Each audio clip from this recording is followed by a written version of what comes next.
আসসালামু আলাইকুম। প্রিয় দর্শক, অন্য মঞ্চের আলাপ চাইতায় আপনাদের সকলকে আমন্ত্রণ জানাচ্ছি। 2024 সালে বাংলাদেশের চরমপন্থীরা ক্ষমতায় আসার পর বাংলাদেশের জনগণ ছাড়া সবার কম বেশি লাভ হয়েছে, এমনকি আমাদের প্রতিবেশী দেশ ভারতেরও। ইউনূস রাষ্ট্র ক্ষমতা দখল করার পর থেকে এবং আজ পর্যন্ত আমরা যদি ভারত বাংলাদেশ দ্বিপাক্ষিক বাণিজ্যগুলো দেখি, তাহলে দেখব যে ক্রমাগতভাবে ভারতের রপ্তানি বাংলাদেশে বেড়েছে আর বাংলাদেশের রপ্তানি ভারতে কমেছে। বাংলাদেশের রপ্তানি যদি ভারতে কমে, ভারত তাহলে তারা নিজস্ব প্রোডাক্টগুলা সেখানে বেশি বিক্রি করতে পারবে। বাংলাদেশের রপ্তানি ভারতে কমার ফলেও কিন্তু ভারতের অন্য লাভ হয়েছে। ভারতে যে সব জিনিসপত্র আমরা বিক্রি করতাম, সেসব ইন্ডাস্ট্রি নতুন করে বিকাশ লাভ করার সুযোগ হয়েছে।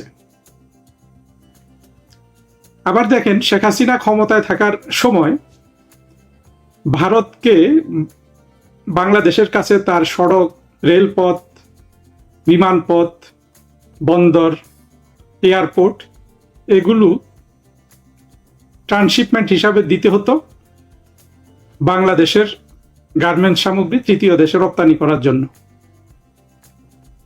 জঙ্গিরা ক্ষমতায় আসার পর ভারত দুইটা চুক্তি বাতিল করে এই সুবিধাগুলো বাতিল করে দিল। বিনিময়ে কি পরিমাণ ক্ষতি সেটা তো ইউনূসের বাণিজ্য উপদেষ্টা বশির বলে গিয়েছে। 2 থেকে 2,500 কোটি টাকা বছরে বাংলাদেশ এতে ক্ষতিগ্রস্ত হয়েছে। জঙ্গিরা ক্ষমতায় এসেছিল শেখ হাসিনা এবং ভারতের মধ্যে করা। শেখ হাসিনা মানে তারা তো এটা আওয়ামী লীগ এবং শেখ হাসিনাকে মিন করে, বাংলাদেশকে মিন করে না। হাজার হাজার চুক্তি, গোলামির চুক্তি বাতিলের প্রতিশ্রুতি দিয়ে বাংলাদেশের জনগণকে।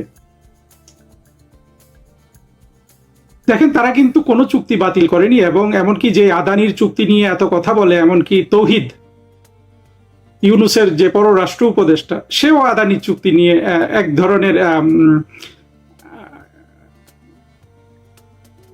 বাঁকা মন্তব্য করেছিল।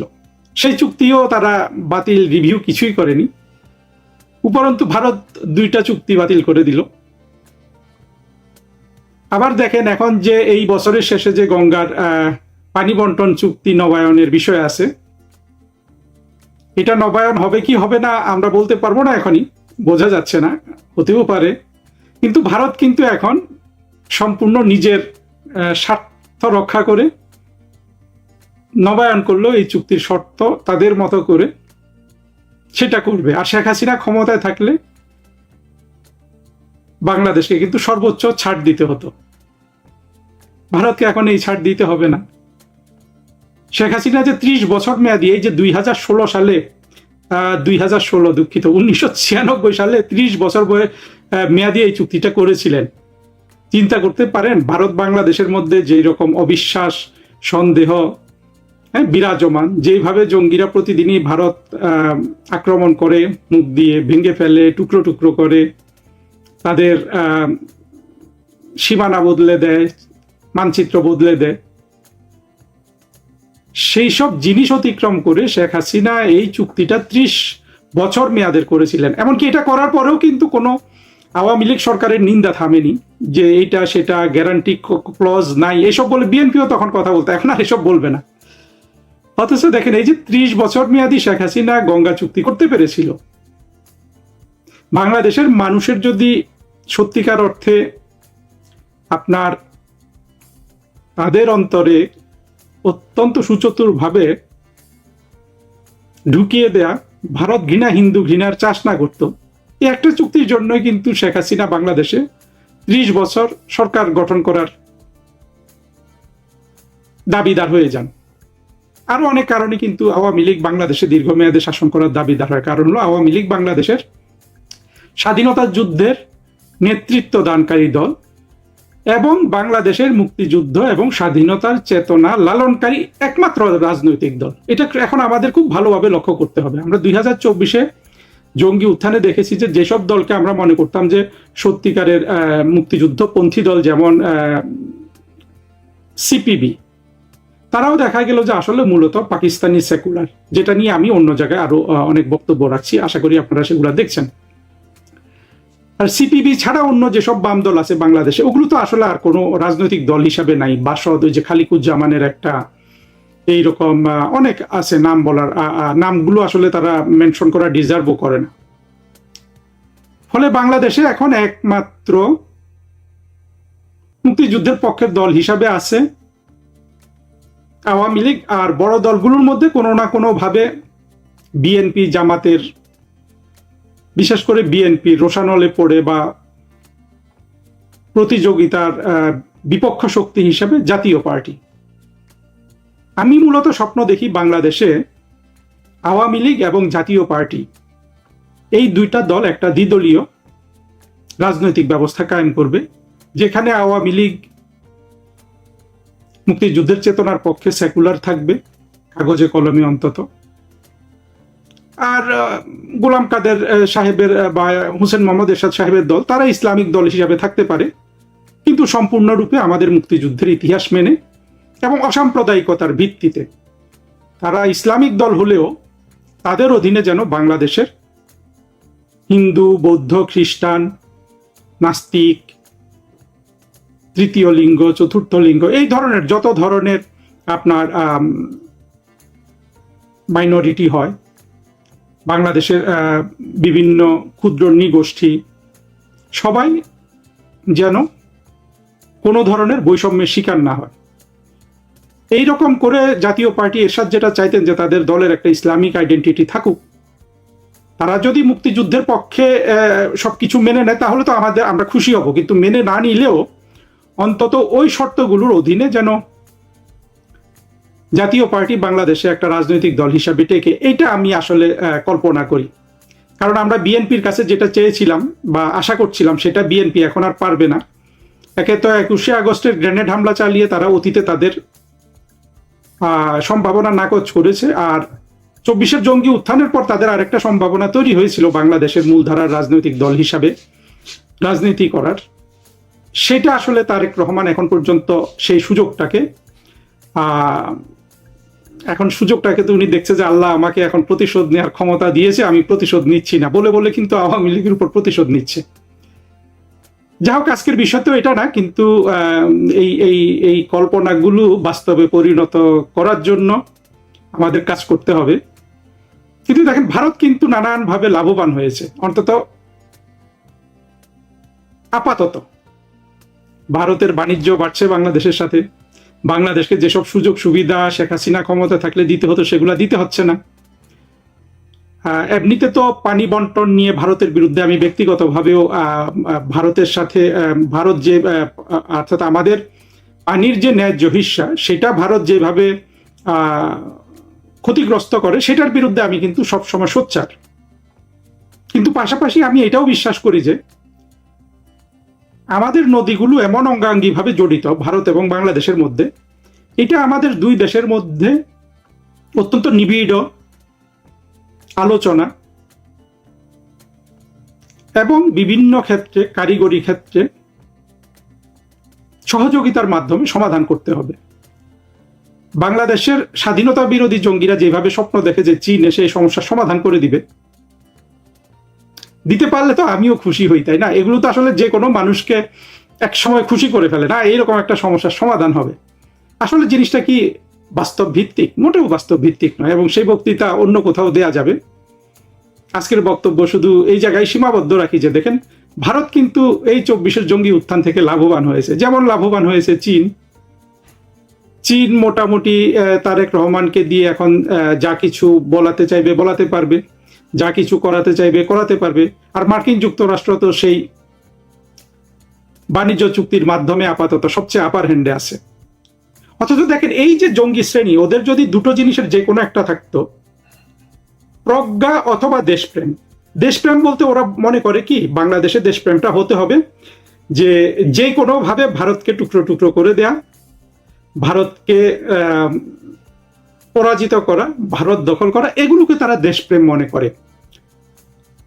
শুনতে ভালো লাগে অনেকের কাছে এবং মানুষ এগুলোতে খুশি হয়, কিন্তু প্রতিটাই কিন্তু অলীক কল্পনা। আর তাদের যদি প্রজ্ঞা এবং দেশপ্রেম প্রজ্ঞা যদি থাকতো, তাহলে তারা মার্কিন যুক্তরাষ্ট্র যেটা চেয়েছিল তাদের সাথে মিলে যে শেখ হাসিনা সরকার পড়ে যায়, শুধু এতটুকু তাদের পুঁজি ধরে যদি ট্রাম্প প্রশাসনের সাথে তারা যদি দেশপ্রেমের জায়গা থেকে নেগোশিয়েট করত, তাহলে কিন্তু বাণিজ্য চুক্তি এখন যেটা হয়েছে তার রিভার্স হওয়ার কথা ছিল। প্রজ্ঞা এবং দেশপ্রেম এই দুটো নিয়ে যদি তারা, ধরলাম তারা শেখ হাসিনা বিরোধী, শেখ হাসিনার পতন ঘটিয়েছে, এগুলো মেনে নিয়ে বলছি, তাহলে কিন্তু বাণিজ্য চুক্তি রিভার্স কিরকম হতো, যে আমরা আগে $8 বিলিয়ন রপ্তানি করতাম, এখন আমরা $16 বিলিয়ন রপ্তানি করব। আগে আমরা আমেরিকা থেকে $2 বিলিয়ন পণ্য কিনতাম, এখন আমরা $1 বিলিয়ন পণ্য কিনবো। এইভাবেও জিনিসটা হতে পারতো। এবং আমেরিকা শুধু তার ইজ্জত রক্ষার জন্য যতটুকু জঙ্গিদের কাছ থেকে পেয়েছে, যে শেখ হাসিনা সরকারের পতন, এটা কিন্তু আপনার দেশপ্রেম, প্রজ্ঞা এবং কূটনৈতিকভাবে একটা শক্তিশালী, আমি বলবো যে প্রতিষ্ঠানগত শক্তি দিয়ে যদি এটা করা যেত, তাহলে কিন্তু বাণিজ্য চুক্তিটা একটা রিভার্স বাণিজ্য চুক্তি হওয়ার সুযোগ ছিল। সেটার কোনোটাই হয় নাই। এখানে পার্থক্যটা আসলে আমি বলি, আমাদের মুক্তিযুদ্ধের পক্ষের শক্তি এবং বিপক্ষের শক্তি, যেটার নেতৃত্ব খলিল আর তারেক রহমান দিচ্ছে। আমাদের মুক্তিযুদ্ধের পক্ষের শক্তির হয়তো কূটনৈতিক সক্ষমতাটা নাই, কিন্তু আমাদের একটা পোটেনশিয়াল আছে, কারণ আমরা যুক্তি, সভ্যতা, ইতিহাস এগুলোকে সাথে নিয়ে চলি। আমাদের যারা রাজনৈতিক প্রতিপক্ষ বাংলাদেশে, তাদের কিন্তু আসলে এই পোটেনশিয়ালটাও নাই। আর প্রতিষ্ঠান তো দুইজনেরই একই, বিএনপি আসলেও ফরেন মিনিস্ট্রি, আওয়ামী লীগ ক্ষমতা আসলেও ফরেন মিনিস্ট্রি। প্রাতিষ্ঠানিক সক্ষমতা এখানে নাই বললেই চলে। কিন্তু ওদের সাথে তো আসলে সভ্যতার শক্তিটাও নাই, ইতিহাসের শক্তিটাও নাই। ফলে আমেরিকাকে তারা ডাবল বিজয় এনে দিয়েছে। দরকার ছিল একটা বিজয়ের। আপনি যে কোনো জায়গায় একটা বিজয় দিয়ে কিন্তু একটা পরাশক্তি থেকে অনেক কিছু আদায় করতে পারেন, যদি আপনি আমি যে শক্তিগুলোর কথা বললাম সেগুলোকে কাজে লাগাতে পারেন, বা সেগুলো যদি আপনার থাকে। এখানে কিন্তু সেটা হলো না।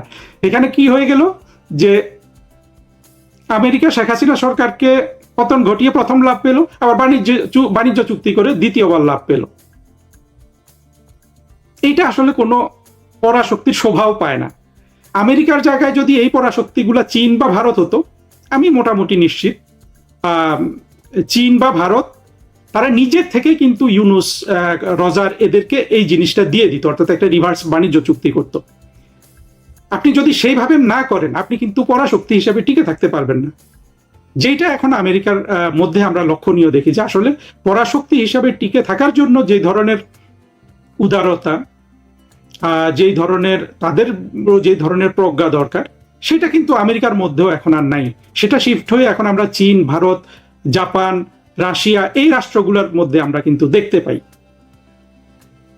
কিন্তু মোট কথা হলো, আমেরিকা তো জিতেছে, ডাবল জিতেছে, চীন জিতেছে, ভারত জিতেছে, সবাই জিতেছে 24-এর জঙ্গি উত্থানের পর। শুধু ক্ষতিগ্রস্ত হয়েছে বাংলাদেশের সাধারণ মানুষ। তাদের অর্থনীতি শেষ, তাদের ভবিষ্যৎ শেষ, তাদের সন্তানের ভবিষ্যৎ শেষ, তাদের ছোট ছোট কিশোর কিশোরী ছেলে মেয়েদের এখন আর কোনো আসলে তাদের সামনে আশা ভরসা কিছুই নেই। একটা জিনিসই আছে, যে জঙ্গিদের সাথে থেকে এই ভারতকে পরাজিত করার ফ্যান্টাসি নিয়ে যেই ঋণাত্মক শক্তি, ঋণাত্মক রাসায়নিক শক্তি দেহের মধ্যে সৃষ্টি হয়, সেটার উপর নির্ভর করে বেঁচে থাকা। অবস্থা দৃষ্টে মনে হচ্ছে বাংলাদেশের সঙ্গে আমেরিকার যে সম্পর্ক, সেই সম্পর্কটিকে অনেকটা সাঁড়াশির মতো করে আমেরিকা চেপে ধরেছে। এই অঞ্চলে আমেরিকার কতটুকু স্বার্থ আছে, বা আগামীতে বাংলাদেশ নিয়ে আমেরিকা আসলে কিভাবে খেলতে চাচ্ছে, এই বিষয়গুলো নিয়ে আমরা হয়তো এখনো আন্দাজ করতে পারছি না। এবং এটা যে আমাদের দুর্বলতা বা অক্ষমতা, ঠিক তা নয়। মূল ব্যাপার হলো যে প্রযুক্তিতে যে জাতিগুলো এগিয়ে থাকেন, অর্থ কড়ি, টাকা পয়সা, ধন সম্পদ ইত্যাদি, যখন কোনো একটা জাতি একেবারে উৎকর্ষতার চরম শিখরে পৌঁছে যায়, তখন তাদের আবেগ, অনুভূতি, চিন্তা করার ক্ষমতা এবং ভবিষ্যৎ প্ল্যানিং যে ক্ষমতা, সেই ক্ষমতাগুলো এক্সট্রিম পর্যায়ে চলে যায়। ফলে বাংলাদেশ নিয়ে আমেরিকা আসলে কি চিন্তা করছে সেটি এদেশের প্রধানমন্ত্রী, সাবেক প্রধানমন্ত্রী থেকে শুরু করে আমরা যারা আমজনতা রয়েছি আমাদের মন মস্তিষ্কে ঢুকবে না। 3-4টি উদাহরণ বলি। মানে ধরুন মিশরের ফারাও বা ফেরাউন তারা যে পিরামিডগুলো তৈরি করেছেন, মমিগুলো তৈরি করেছেন, অবাক বিস্ময়ে এখনো পৃথিবী ভাবছে যে কেন তারা এই কাজটি করেছিলেন এবং এত টাকা কেন খরচ করেছিলেন। আজকে 5,000 বছর ধরে আমরা সেই ফেরাউন এবং পিরামিডদেরকে নিয়ে গবেষণা করছি। চীনের মহাপ্রাচীর কেন আজ থেকে 5,000 বছর আগে তারা শুরু করেছিল এবং কন্টিনিউয়াসলি 3,000 বছর ধরে এটির নির্মাণ কাজ চলেছিল কেন? চীনের আধুনিক স্থপতিবিদ যারা রয়েছেন তারাও এটা বের করতে পারছে না। সবাই বলছেন যে এটা মঙ্গোলিয়া থেকে মঙ্গল যে যোদ্ধা আক্রমণকারী তাদেরকে প্রতিহত করার জন্য এটি করা হয়েছিল। কিন্তু আপনি এখন দেখুন যে যেভাবে প্রায় 2,000 কিলোমিটার জুড়ে এই প্রাচীর রয়েছে, মহাপ্রাচীর রয়েছে এবং এমন এমন জায়গা দিয়ে রয়েছে যেখানে মঙ্গলদের আসার প্রশ্নই আসে না। আর মঙ্গলরা যখন এসেছিল চেঙ্গিস খান যখন এসেছিলেন ঠিক সেই সময়টিতে আপনার সেই জায়গা দিয়ে কোনো রকম গ্রেট ওয়াল ছিল না। আচ্ছা একইভাবে চিন্তা করেন তো যে কুতুব মিনার ওই জমানাতে এত বড় একটা স্থাপত্য কলা কি কারণে, কেন এটি তৈরি করেছিলেন কুতুবউদ্দিন আইবেক প্রথমে, বাকি অংশ আবার সমাপ্ত করেছিলেন সুলতান ইলতুৎমিশ। আজও দিল্লির বুকে সেটি দাঁড়িয়ে আছে। তো এভাবে আসলে রাষ্ট্র ক্ষমতাতে আমি এই জিনিসগুলো বললাম, এরকম অসংখ্য উদাহরণ দেওয়া যাবে। যারা এক্সট্রিম পর্যায়ে ক্ষমতায় বৃত্ত এবং বৈভবের একটা পর্যায়ে পৌঁছেন তাদের খেয়াল খুশি চিন্তা চেতনা সাধারণ মানুষ আন্দাজ করতে পারে না। অনেক কাজ তারা করেন খেয়ালের বসে, অনেক হত্যাকাণ্ড তারা ঘটান ইচ্ছা হয়েছে তাই, অনেক বিলাসিতা করেন, অনেক দান করেন, খয়রাত করেন, অনেক ধ্বংস করেন যার কোনো কারণ নেই। এবং যখন এরকম একটা মানুষ বা জাতি বা গোষ্ঠী এমন পর্যায়ে পৌঁছে যায় তখন সবার মধ্যে একটা আনপ্রেডিক্টেবল অবস্থা থাকে, তারা খুব অস্থির থাকে। যখন পৃথিবীর 1 নম্বর পরাশক্তি ছিল চীন, না আনপ্যারাল পরাশক্তি ছিল the first in the world, প্রথম, সেটা হলো পারস্য। তখন পারস্যের একটা ছাগলেরও যে ক্ষমতা ছিল সুন্দরবনের রয়্যাল বেঙ্গল টাইগারের সেই ক্ষমতা ছিল না।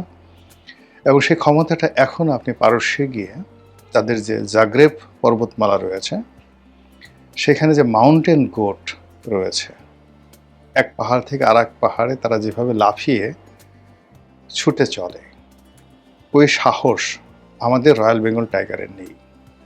আমাদের দেশে রয়্যাল বেঙ্গল টাইগার যদি ওই ছাগল যেখানে ওঠে ওখানে দাঁড়া করিয়ে দেন, রীতিমতো প্রস্রাব করে দেবে, পায়খানা হয়ে যাবে, ডায়রিয়া হয়ে যাবে সঙ্গে সঙ্গে, বাঘগিরি ছুড়ে যাবে সঙ্গে সঙ্গে। অথচ জাগ্রেব পর্বতমালার সেই মাউন্টেন গোটের ঠিক সেম ক্ষমতা রয়েছে। এরকম যে অনেক কিছু গড়ে ওঠে স্থানকাল পাত্রভেদে। সেই দিক থেকে বাংলাদেশকে নিয়ে আসলে আমেরিকার যে খেলাধুলা প্রয়োজনীয়তা আমরা বুঝতে পারছি না, কিন্তু অবস্থা দৃষ্টে মনে হচ্ছে যে তারা বাংলাদেশকে খুব একেবারে একটা অক্টোপাস যেভাবে ধরে ঠিক ওভাবে চারিদিক থেকে তারা ধরেছে। তারপর একটা সাঁড়াশি দিয়ে যেভাবে একটা উত্তপ্ত জিনিস বা চাদর বেদর করে যে সকল জিনিস সেগুলোকে যেভাবে একটা সাঁড়াশি দিয়ে ধরে আমরা ধরি, ওইরকম সাঁড়াশি দিয়ে বাংলাদেশের সব কিছু আমেরিকা এখন নিয়ন্ত্রণ করতে চাচ্ছে। তারা বাংলাদেশের ট্রেড অ্যান্ড কমার্স, তারা বাংলাদেশের জাতীয় সংসদের দক্ষিণ চত্বরে তাদের স্বাধীনতা দিবস পালন করা থেকে শুরু করে আরও অনেক কিছু তারা করে চলেছে এবং করে যাচ্ছে, এবং এটার কোনো খামতি নেই বা এটার কোনো যাকে বলা হয় বিরতি নেই। তারা কি জোর করে আমাদের কাছ থেকে করিডোর আদায় করবে? তারা কি মায়ানমারের যে আরাকান আর্মি, সে আরাকান আর্মিকে অস্ত্র দেবে এবং আরাকান আর্মিদেরকে সেই চীনের বিরুদ্ধে এবং মায়ানমারের নেপিদোতে যে বা রাজধানী যেটা রয়েছে ইয়াঙ্গুনের পাশে নতুন রাজধানী করেছে নেপিদো, তো সেখানে যে সামরিক জান্তা সরকার আছে, এখন সে সামরিক জান্তা আবার নির্বাচন করে প্রেসিডেন্ট হয়েছে, তো তার বিরুদ্ধে যুদ্ধ করবে। এবং ওখানে তারা যে মায়ানমার অ্যাক্ট বা বার্মা অ্যাক্ট 1953 দিকে বা 50-এর দশকে তারা করেছিলেন, সেটা কেন এই মুহূর্তে এসে 2026 সনে তারা এখনই বাস্তবায়ন করতে চাচ্ছে?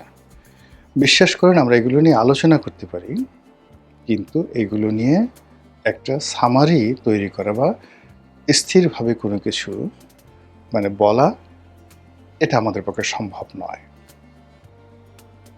তো আমেরিকা যে ফাঁদ দীর্ঘদিন ধরে পেতে আসছিল, সেটা আপনি 80-র দশক থেকে ধরেন, একেবারে এরশাদ জমানা থেকে ধরেন, পাকিস্তান জমানাতে তারা একদম 100% ওকে ছিল যে এ দেশ তাদেরই, তারা যে কোনো সময় বার্মা অ্যাক্ট করতে পারবে, টুডে অর টুমরো। তারা অপেক্ষা করছিল, কিন্তু 71-এর মুক্তিযুদ্ধটি একেবারে তাদের হিসাবের বাইরে হয়ে যায়। তারপর তারা জমের মতো ভয় পেত বঙ্গবন্ধুকে, ভীষণ রকম ভয় পেত। ফলে বঙ্গবন্ধুর জীবদ্দশায় তাকে মারার জন্য, তাকে শেষ করার জন্য, তার রাজনীতি শেষ করার জন্য সর্বশক্তি নিয়োগ করেছে আমেরিকা। জিয়াউর রহমান সাহেব যখন এলেন, পুরো সময়টা ছিলেন ঝড়ের গতিতে তিনি ঘুরে বেড়িয়েছেন। তার সঙ্গে আমেরিকা বন্ধুত্ব করার চেষ্টা করেছেন, তিনিও আমেরিকার সঙ্গে বন্ধুত্ব করার চেষ্টা করেছেন, কিন্তু ওই সময়ের কারণে ফাঁদটি তৈরি হয়নি। কিন্তু এরশাদ জামানাতে এরশাদের সঙ্গে আমেরিকার, ভারতের, মধ্যপ্রাচ্যের একটা অসাধারণ সম্পর্ক ছিল। ঠিক ওই সময়টাতে আমরা রাজপথে কতগুলো স্লোগান দিতাম, যেমন বঙ্গবন্ধুর জামানাতে যেটা দেওয়া হতো, রুশ ভারতের দালালেরা হুঁশিয়ার সাবধান, আর মার্কিন সাম্রাজ্যবাদ নিপাত যাক, এই ব্যাপারে প্রায় সবাই ঐক্যমত্য ছিল 80-র দশকে।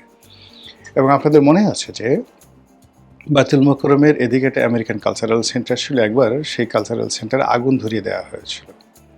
তাহলে বোঝার চেষ্টা করুন যে আমেরিকাতে, আমেরিকা যে বাংলাদেশের ব্যাপারে নাক গলাচ্ছে, এটা দীর্ঘদিন ধরে।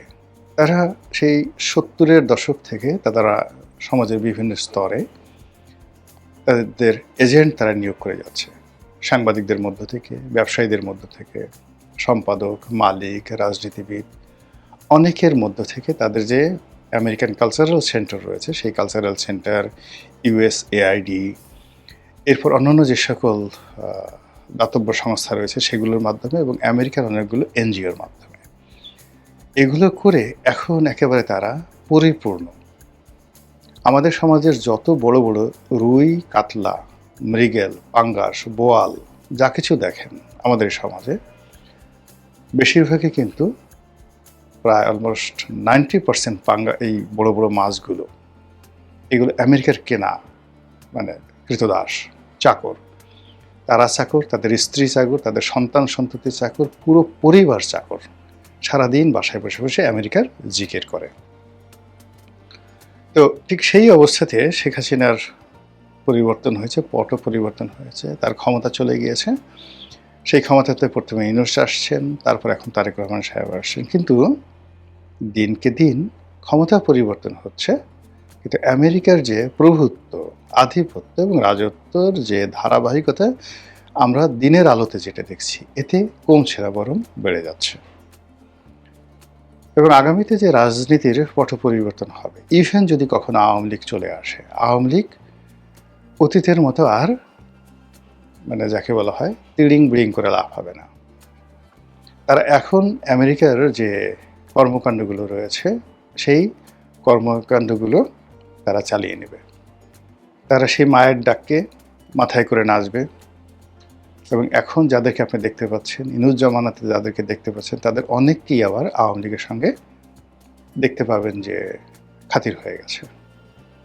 এখন আওয়ামী লীগের দুঃসময় যে সমস্ত মানুষ যাকে বলা হয় কণ্ঠ মিলাচ্ছে, আওয়ামী লীগের যদি কখনো সুসময় আসে, আপনি নিশ্চিত থাকেন যে ইউনূস জমানার এবং বর্তমান জমানার অনেক মধুমাছি ডাইরেক্ট শেখ হাসিনার কাছে বা ক্ষমতার কেন্দ্রে যে থাকবেন তাদের কাছে পৌঁছে যাবে, এবং এখন যারা লাফালাফি করছেন তারা ছাগলের ৩ নম্বর শিশু হিসেবে ওই সময়টাতে শুধু একটা লাফ দেবে, তাও সম্ভব হবে না। এইভাবে তারা পুরো জাতিকে, যাকে বলা হয় অক্টোপাসের মতো চেপে ধরেছে। এই যে আমাদের সমাজে অন্ডকোষ ফাটিয়ে দেওয়ার কালচার শুরু হয়েছে। একজন ভিক্ষু তার যে অর্থ সেটি ছিনিয়ে নিয়ে ছিনতাইকারীরা তাকে মেরে ফেলছে, একজন ভিক্ষুকের। এই যে ঘটনাগুলো এসে মানে একটা ফেইল, এটা সমাজে ফেল করছে, মানুষের নীতি নৈতিকতা ফেল করছে, এটা কিন্তু যাকে বলা হয় পশ্চিমাদের একটা চক্রান্ত।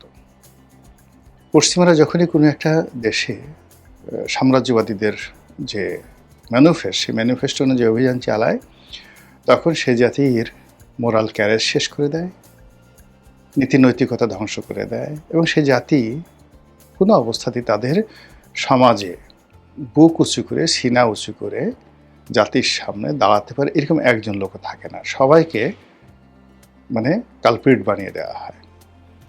আপনি এখন চিন্তা করুন তো 1980 সনে, ইভেন 1990 সনে আমাদের এই জাতির যে সকল মানুষজন ছিলেন যাদেরকে মুরব্বী বলা হতো, ধরেন একজন সাংবাদিক ফয়েজ আহমেদ, একজন নির্মল সেন, কিচ্ছু ছিল না, কিন্তু একেবারে সাধারণ একজন মানুষ।